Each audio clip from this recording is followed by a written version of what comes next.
In this video, we will show how to program the day override feature. This feature will allow the system to regenerate based on the number of gallons used or the number of days that have passed, whichever comes first. Press any button to start, and if the screen reads as shown, simply press and hold the settings button down for approximately 3 seconds until you hear a beep. This means that you've successfully unlocked the control valve. Press and hold both the settings and manual regen buttons simultaneously for approximately 3 seconds until you hear a beep and the language screen is shown.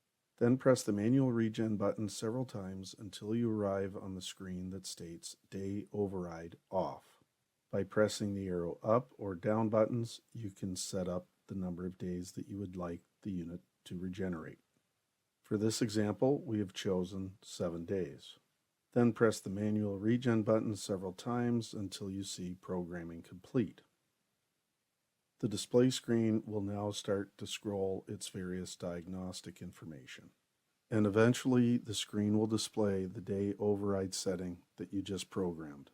The system will now regenerate based on the number of gallons used or the number of days that have passed, whichever comes first.